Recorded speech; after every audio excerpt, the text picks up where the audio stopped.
আলু দিয়ে চিংড়ি মাছের রেসিপি আশা করি আমরা সকলেই অনেকবার খেয়েছি, কিন্তু কি পদ্ধতিতে বানালে পনিরগুলো এতটা সফট হয় আর স্টেপ বাই স্টেপ কি কি উপকরণ দিলে এত সুস্বাদু স্বাদের একটি চিংড়ি মাছের রেসিপি তৈরি হয়ে যায়, আজকে পুরো ভিডিওটিতে সেটাই জানাতে চলেছি। নমস্কার, আমি সোনামণি, সবাইকে স্বাগত সোনামণির রান্নাঘরে। আশা করি সবাই সুস্থ আছো এবং ভালো আছো। আজকে আবারও চিংড়ি মাছের একটি নতুন রেসিপি নিয়ে হাজির হয়ে গেছি তোমাদের সঙ্গে শেয়ার করে নেব বলে। আশা করছি তোমাদের সকলের চিংড়ি মাছের এই পর্ন কারি রেসিপিটি ভালো লাগবে। চলো তাহলে আমি কি করে বানালাম এই পর্ন কারি রেসিপিটি একবার এক নজরে দেখে নেওয়া যাক।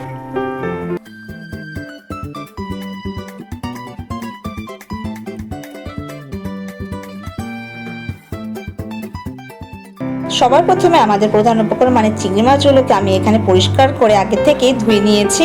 আর আমি কিন্তু এখানে চিংড়ি মাছের মাথাগুলো এবং লেজটা কেটে নিয়েছি, কিন্তু আপনারা চাইলে সেগুলো রেখেও দিতে পারেন। আর এবার আমি চিংড়ি মাছগুলোতে প্রায় 1 টিস্পুনের মতো লবণ এবং 1 টিস্পুনের মতো হলুদ দিয়ে ভালো করে মেখে ম্যারিনেট করে কিছুক্ষণ রেখে দেব। আর হলুদ লবণ দিয়ে চিংড়ি মাছগুলোকে মেখে নেওয়ার সময় আমি কিন্তু খানিকটা লেবুর রসও চিপড়ে নিয়েছিলাম, এতে করে কিন্তু চিংড়ি মাছগুলো ভীষণভাবে সফট হয়ে যায়। আর এই অল্প লেবুর রস মাখিয়ে ম্যারিনেট করে রাখলে কিন্তু চিংড়ি মাছগুলো রান্নার পরেও সফট থেকে যায়। এইদিকে আমাদের মাছগুলি ম্যারিনেট হতে হতে আমি এখানে কেটে নিয়েছি 2 থেকে 3টা আলু, যেটা আমি ছোট ছোট ডুমডুম করে কেটে নিয়েছি। আর এখানে আমি নিয়ে নিয়েছি খানিকটা কাজু বাদাম, যেটা কিন্তু আমি পেস্ট করে নেব। আর এদিকে কিন্তু আমি কাজু বাদামগুলিকে একদম ফাইন করে পেস্ট করে নিয়েছি। আর এখানে আমি 2টো পেঁয়াজ একদম গুজি গুজি করে কেটে নিয়েছি। এবার আমি কড়াইয়ে দিয়ে দিয়েছি সর্ষের তেল, যেটা কিনা আমি ভালো মতন গরম করে নেব। আর তেল ভালো মতন গরম হয়ে হালকা হালকা ধোঁয়া বেরোতে শুরু করলে এখানে আমাদের দিয়ে দেবো ম্যারিনেট করে রাখা মাছগুলি। আর এদিকে দেখো চিংড়ি মাছগুলো ভালো মতন ভাজা হয়ে এক সাইড কিন্তু আমাদের একদম কালারটা চেঞ্জ হয়ে গেছে চিংড়ি মাছগুলি। আর এই পর্যায়ে কিন্তু আমাদের মাছগুলিকে আলতো আলতো করে উল্টে দিতে হবে। আর চিংড়ি মাছগুলো একটু সুবিধে হলো সবগুলো চিংড়ি মাছকে একবারে দিয়েও ভেজে নিতেও কিন্তু কোনো অসুবিধা হয় না। তাই আমিও কিন্তু এখানে আমার সমস্ত চিংড়ি মাছগুলোকে একবারে দিয়ে ভেজে নিয়েছি। আর একদম কড়া করে কিন্তু আমরা চিংড়ি মাছগুলোকে ভেজে নেব না, তাই এখানে কিন্তু আমি একটু হালকা লাইট ব্রাউন হলেই আমাদের চিংড়ি মাছগুলোকে নামিয়ে নিতে হবে।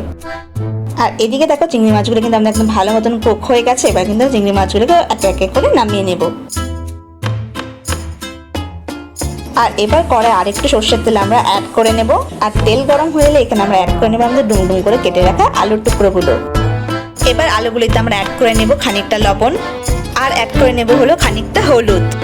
এবার একটু ভালো মতন নেড়ে নিয়ে আমাদের আলুগুলো কিন্তু একটু ভালো মতন ভাজা ভাজা করে নিতে হবে।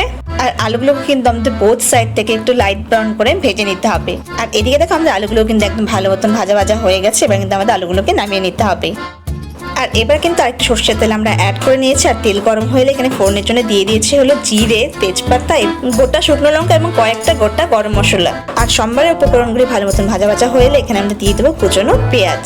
আর এবার এই কুচনো পেঁয়াজগুলিকে কিন্তু আমাদের লাইট ব্রাউন হওয়া পর্যন্ত ভেজে নিতে হবে।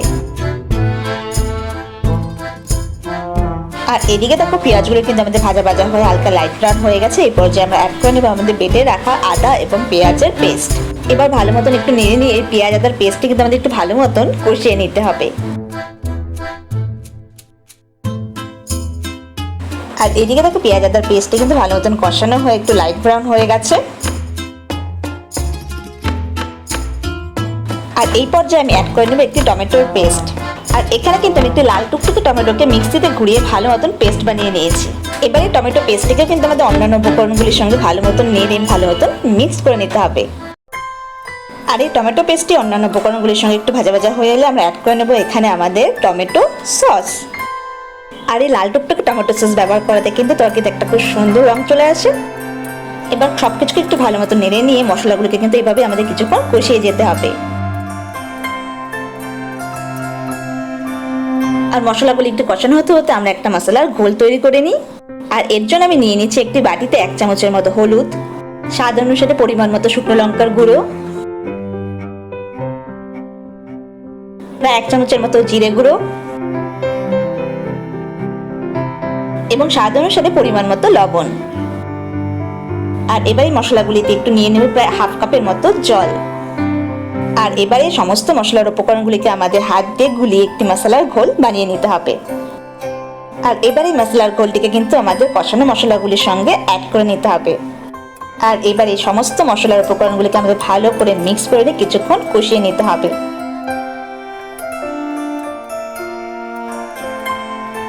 আর মশলাগুলি ভালো মতন কষানো হয়ে গিয়ে মশলাগুলি থেকে তেল ছাড়তে শুরু করলে আমরা অ্যাড করে নেব আমাদের ভেজে রাখা আলুগুলি। এবার আলুগুলোকেও ভালো মতো মশলার সঙ্গে মিলিয়ে নিয়ে আমাদের কিছুক্ষণ কষিয়ে নিতে হবে।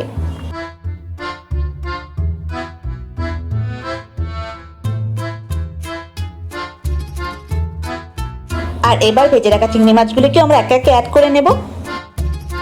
এবার সবকিছুকে ভালো মতন মিলিয়ে নিয়ে আমাদের কিছুক্ষণ কষিয়ে যেতে হবে। আর চিংড়ি মাছগুলোকেও মশলার সঙ্গে একটু ভালো মতন কষিয়ে নেওয়া যায়। চিংড়ি মাছগুলোতে কিন্তু মশলার সমস্ত ফ্লেভারগুলো অ্যাবজর্ব হয়ে যায়, এতে করে কিন্তু চিংড়ি মাছের স্বাদ অনেকটাই বেড়ে যায়।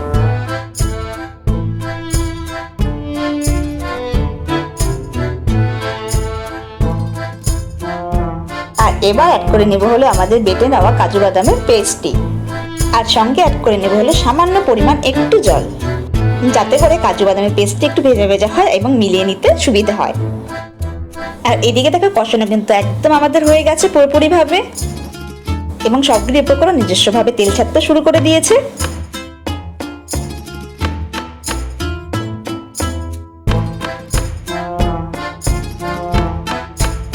আর এই পর্যায়ে আমি অ্যাড করে নিচ্ছি প্রায় 1 বাটির মতো জল।